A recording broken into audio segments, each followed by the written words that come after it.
Hey there, and welcome to U Talk. We highlight stories from across Canada, the diverse cultures and communities living here, and organizations and individuals that help make life the best it can be. I'm your host, Ryan Funk. Radio is an intense industry. Although new technology and new ways of sharing media become available, radio is still going strong. Andrew Johnson is the station manager for 106.5 Elmnt FM Toronto. Andrew and I sat down to talk about radio and our own experiences working behind the mic. My name is Andrew Johnson. I am the station manager for 106.5 Elmnt FM Toronto. I've been in the radio industry for about 13 years now. I started in the humble beginnings in Toronto as a board operator. And what that is, I'm pretty much a overnight gatekeeper, if you will, by just pulling up and down a pot, just making sure the station stayed on air. And I did that for 3 years. My love was production. My love has been production. So when I got a chance to produce for AM 530, which is Evanoff Radio Group's multicultural station, I was producing commercials in Hindi, Urdu, and a couple of other different languages, Polish at one point, and Bulgarian, as well as running shows in those languages. Not being able to speak a lick, but picking up cues as it goes on. Then I moved on to G98.7 as their production manager. Started doing production a little more seriously, got into imaging, and I met a man by the name of Dave Charles, and he was heading up a team that was sourced by APTN to develop a radio stations or series of radio stations that really focused on the Indigenous community. It was going to be run by Indigenous people, and it was going to give them a voice in the city. And being a minority myself, knowing the pain and the displeasure of not being able to hear my own music on the radio, not being able to hear my people's music on the radio, as well as cultural just the cultural experience that the Black community brought. I was a little upset, so that when I could figure out I could do this for another community, I jumped at the chance. So I started off as their production manager for 106.5 Elmnt FM, just doing commercials and then dabbling into the imaging, but got to see, and this was another big selling point for me, it's got to see a commercial radio station develop and grow and blossom. I'm from Toronto. You don't see new stations coming out every day. So I felt like when I did get this job and was able to see the station start from a concept, working in we were in an office maybe the size of like 8x8 at one point. Now we work in the Chorus Entertainment building in Toronto. We went from having 3 people to having 20. I think currently we're at 60 people in the company. And the whole point is to make sure that Indigenous music is side by side with any other genre of music. And that was our big goal. That was one of our mandates, was to make sure that I could play a Drake. And then right after that, I could play a Snotty Nose Rez Kids. And not for nothing, people had this preconceived notion on what Indigenous music sounded like. So me included. So going into this job, I wasn't sure about the sound. I wasn't sure about the quality of the sound, but really digging into some of these artists, they can put out some stuff and they can stand toe to toe with any other artist in this country. So it was a huge benefit to just jump on and learn and grow, because that's something I was able to do as well, is learn about the Indigenous community and learn about things that I wasn't privy to in school and just get to know somebody else's culture. We've been on air for just almost 3 years. It'll be 3 years in October. We're still growing, we're still building, we're still perfecting our sound, but the leaps and bounds that our staff has taken in regards to learning about broadcasting and being able to grow as broadcasters. I mean, I feel like in that sense, being that parental, teaching them how to ride their bike and then going off, which is great, because I'm seeing such leap and bound through our announcers and our other staff. It's amazing. It's just seeing your culture represented, whether that's on social media, the internet, through music, is fantastic. And it can be really hard for someone to the outside to understand, why it's like, oh, well, this music is on the top 40s. Why not just listen to that? It's like, well, it kind of hits a little differently when you hear your own stuff. You're so right. I mean, it's funny. We have 25% Indigenous content that we play. So just that that's 1 in 4 songs. So just that sprinkled in, it's just enough for you to go, oh, I haven't heard that before. That's hot. And that's what sets us out from the Chums, from the Rogers, from the Bells of the world who are playing the stuff that we're playing. The only difference is we're bringing you something new, fresh, and we think that can slide in and match toe to toe with the other stuff that you're listening to. That's the secret sauce, we call it. 13 years in the radio industry. That's pretty impressive. I've just kind of have my toe dipped in the media so far. So what can you kind of share with how it has shifted over those 13 years, not only with technology and trends, but just your own personal experiences? This industry is forever changing. It's forever growing. It's living. It's breathing. It's something that constantly changes. And if you don't have your finger on the pulse, it'll leave you behind. Hunger. You have to really want this. You have to really have a passion and a love for this industry, or it's the worst, because you're working for minimum wage and you're working the grave man shifts, and you're working 8, 12, 13-hour days, and you really see it kind of change and grow. I think social media was probably the biggest change I saw in the industry. When I got in, I think the only thing that was really around was Facebook. And even then, it was locked into only people with university or college logins. You couldn't really open it up to the public. So a lot of the promotional bases and the use were traditional means. So your bus sidings, your billboards, your word of mouth, your street team. That was the only way you were really getting your word out there, and TV commercials. But seeing the massive conglomerate that is social media helped shape what radio is now, because it is intertwined. Your announcer still needs to be fluent with all social media, because when I got into the industry, the announcer was just above this, or just below the celebrity. It was an unattainable guy that you could never call. It was almost impossible to win contests. You just couldn't get a hold of anybody. Seeing the way it's shifted now, it's now a conversation. It's not me talking at you, it's me talking with you now, right? And that's the art has changed in itself. I'm not giving my big radio booming voice and talking to you like this, 17 past the hour. No. It doesn't work. People don't like to be barked at. People want a conversation. At the end of the day, I tell my staff, the goal is to have a listener say, man, I'd really like to get a beer with that guy, or man, I'd really like to get a coffee with that guy. Feel like you know me. And if you feel like you're part of my family and me and you are in this together, you want to make it so that the world feels a little smaller, and we're your company on your long commute to Toronto, into whatever city or suburb you're coming from. So the whole transition that we've seen is it's gone from talking at you to talking with you, being somebody of almost inattainable, untouchable field to somebody who I want to have a full conversation on social media. I could ask you, hey, what are the top 5 best burger joints in Toronto?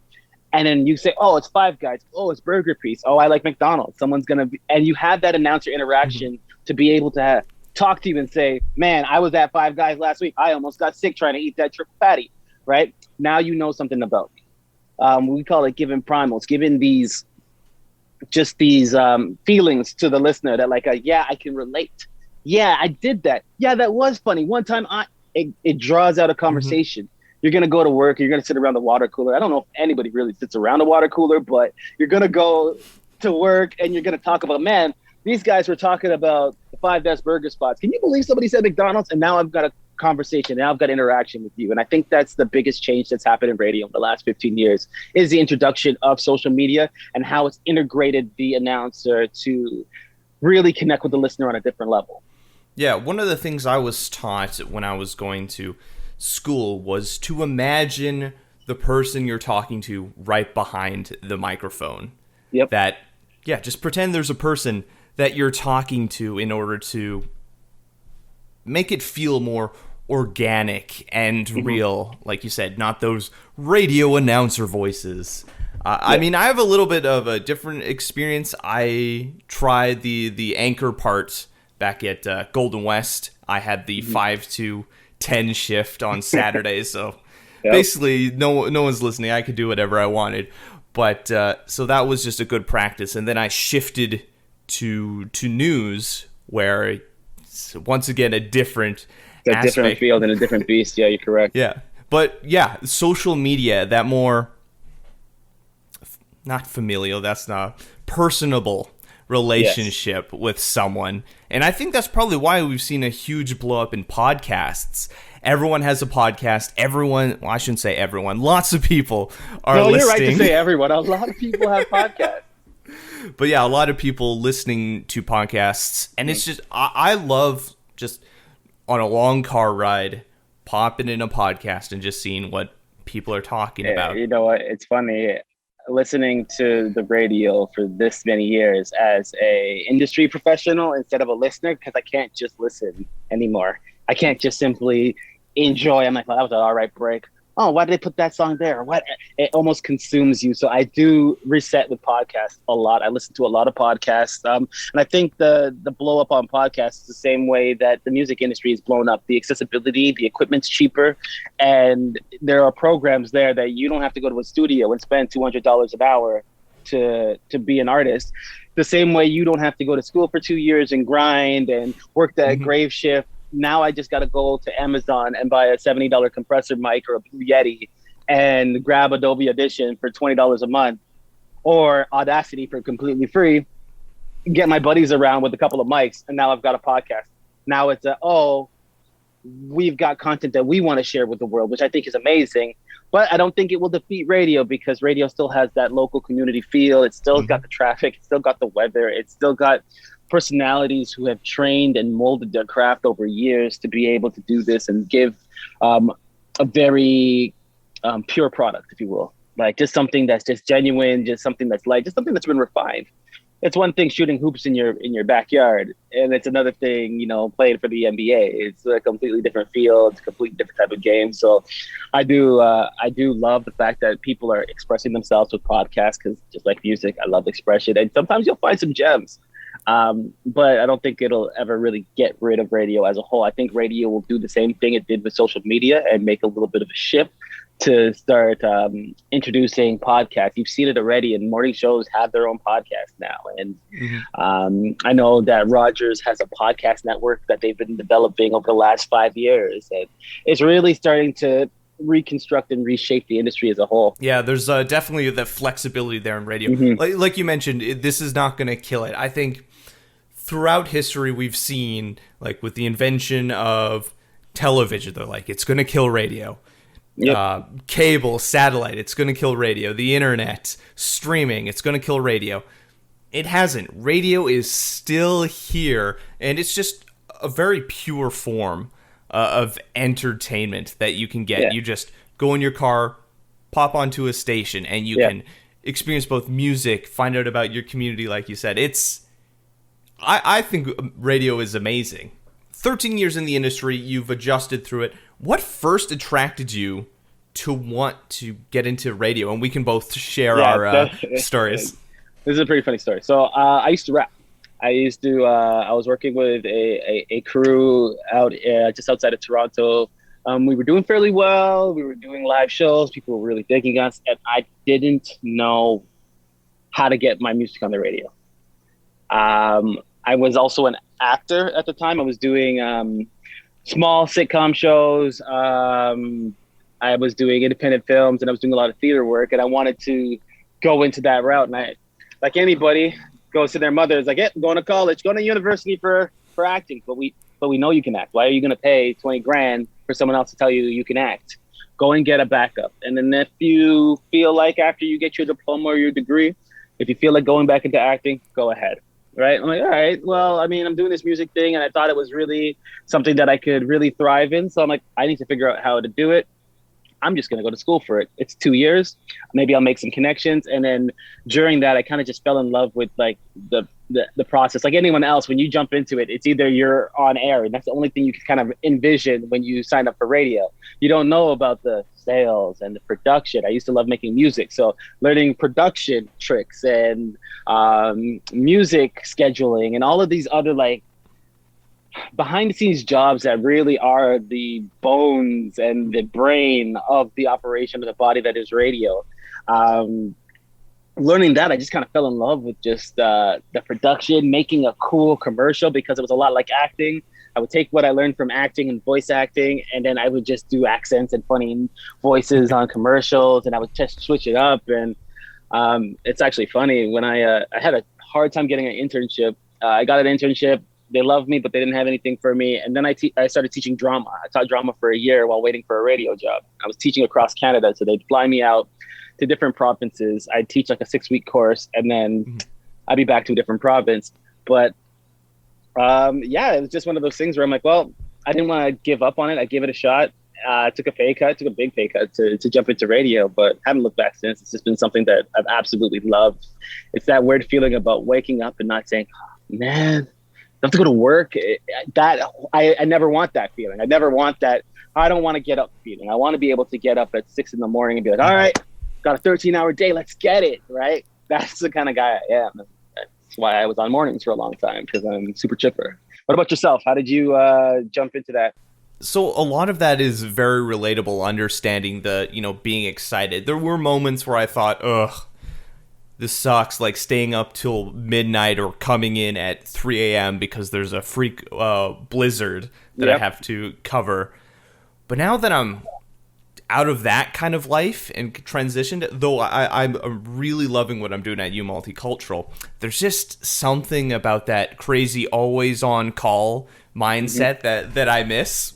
And it's something in the future I'd love to get back in. But for myself, I was working as a bartender at the time back in Winkler.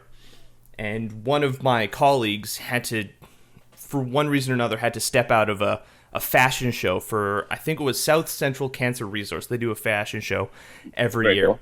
And while there, I met radio host of CFAM, Chris Sumner. And I talked with him a little bit about the industry, and just, he's super charismatic and loves what he does. And it just kind of lit a spark in me. That way it can charge. That way it can charge, and you can get a lovely shot of my very crazy backyard. And if it doesn't feel like falling, what's the funny thing is, I have a kickstand on here, so this shouldn't even be half of an issue here.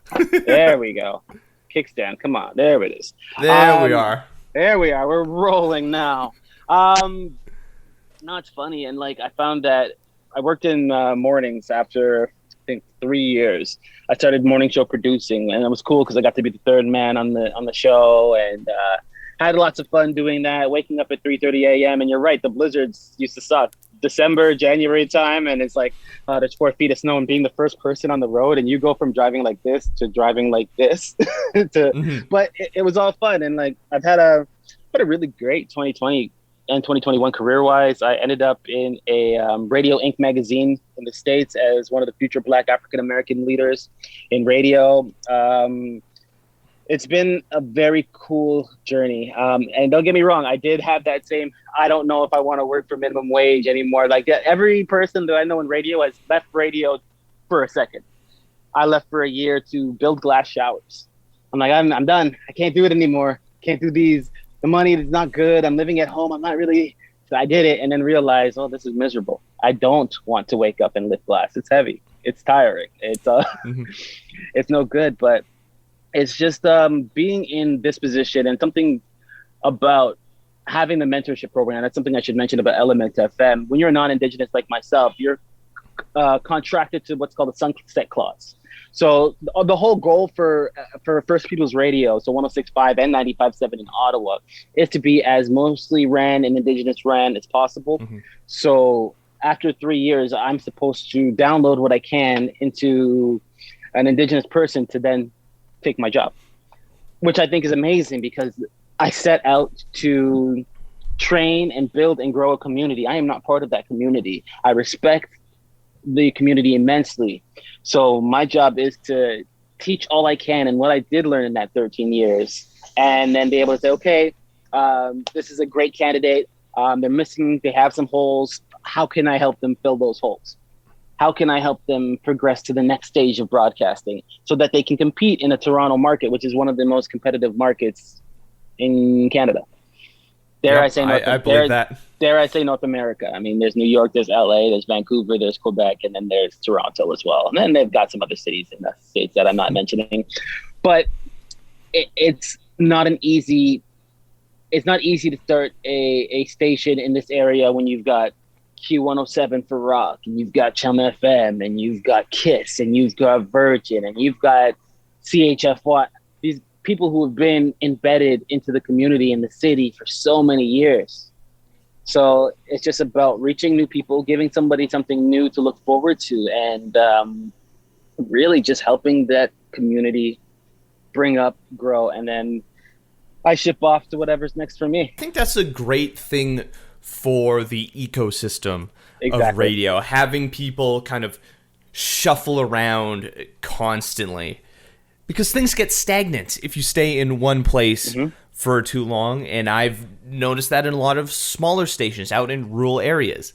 They don't evolve, they don't change, and people don't get excited about them anymore. Same morning guy you've heard for 60 years, right? Like, it's, you want something fresh, you want something new, you want something exciting. As I think that the generation before me is so different, I think that the generation after me is so different.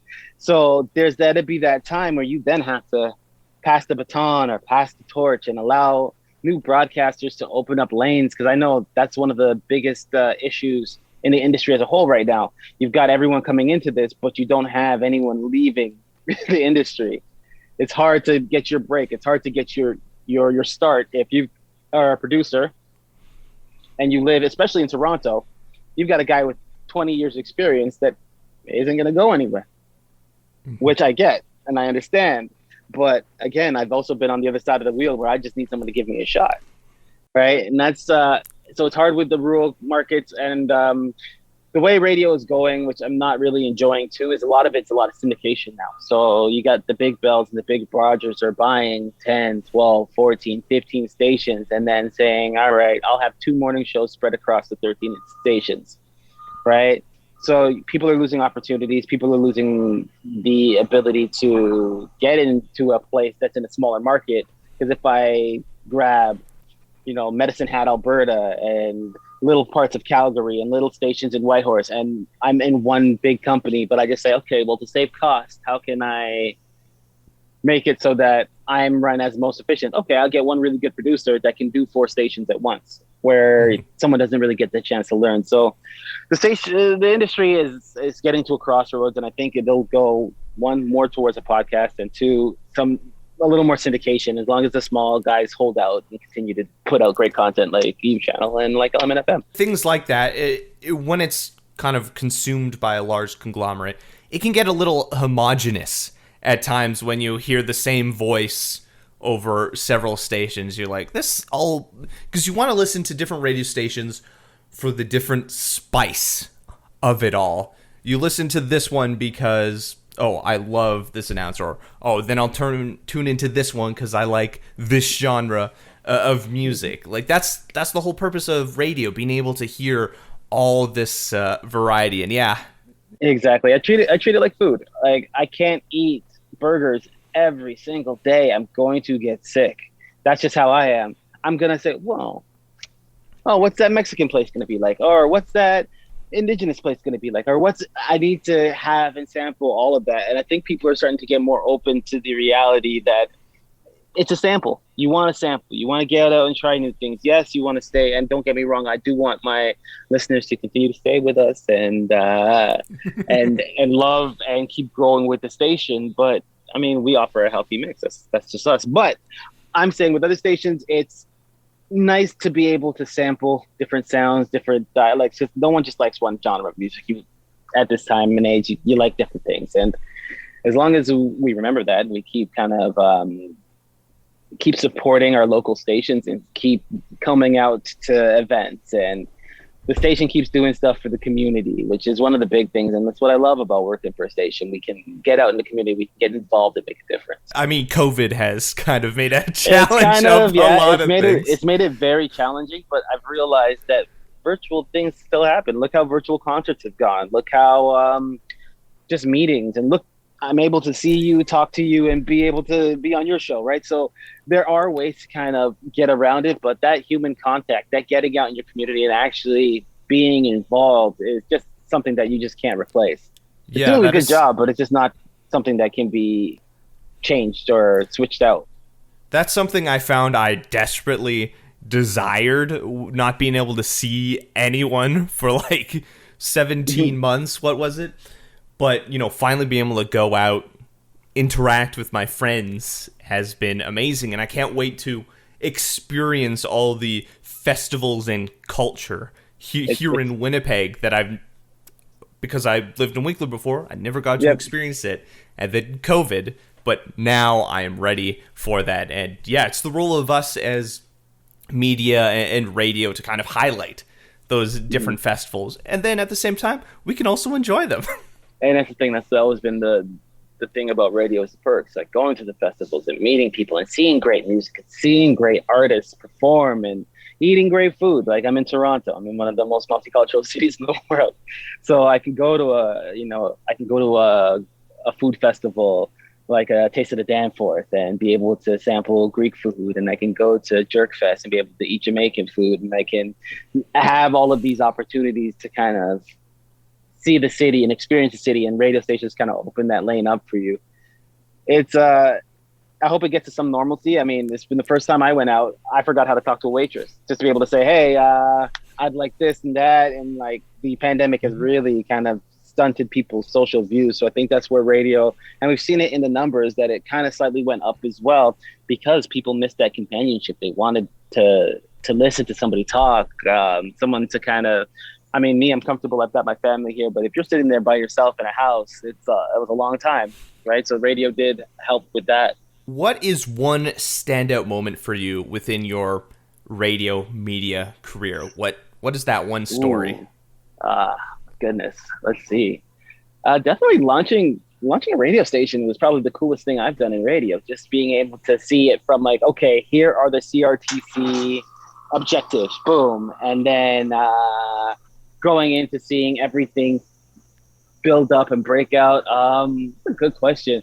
I've met a ton of celebrities. I got to meet Snoop Dogg, which was really cool. Nick Cannon, Pink, Katy Perry. I worked at a very popular radio station for CHR stuff. Yeah, you know what? Honestly, just launching a radio station was pretty cool. Just to be able to say, okay, we're going live now. Being able to hit that button and have something that I produced be the very first thing that anyone ever has heard on that radio station. Yeah, that's probably my biggest one. The biggest one. I mean, I've met celebrities. I've had fun. I've partied. I've done okay. I've done okay with my 13 years, but yeah, launching a new radio station in the city was the highlight. Yeah, becoming the captain of a ship is never a bad objective. Right? I mean, it's scary at first. I mean, the first time you drove, right? It's like, oh my gosh, I don't know what's going on. But I mean, confident in the team, I'm confident in the crew, and I just think that Elmnt FM is the right fit for the city. That's the right fit for the culture, and it's going to be a good example of what we can do as a community to help build another community up. Fantastic, Andrew. And finally, what advice would you give people kind of getting into the industry now, listening to this conversation, or just getting that spark of inspiration, hearing an anchor over the radio and want to get into it? Ever stop trying to learn and grow. As I said, this is a breathing, living, big technology station, and most radio broadcast schools are 2 years, right? So take advantage of all the free stuff. YouTube is a huge thing. I can learn how to mix, master. I can learn how to build a thing. I don't know how to be a good PD. There is so much content out. There's newsletters to sign up for, the Broadcast Dialogue, Radio Inc., all of these magazines that will keep you in the know and let you know what's going on. And find a mentor. Find somebody who you think is great in this industry and reach out. 99% of the time, radio people like to hear themselves talk. So they wouldn't mind taking on people and helping out people, and really just keep learning. Keep finding tools to learn. If you're a producer, learn about plugins, learn about things, find new courses. And if you're announcer, keep molding your craft, listen to other stations, listen to other people that you like, write a pros and cons list. Oh, he did this great, I didn't like this. And fake it till you make it. Keep practicing, keep building commercials in your basement. Yeah, just keep playing with it, and don't let your skills get stale. And that's a big one.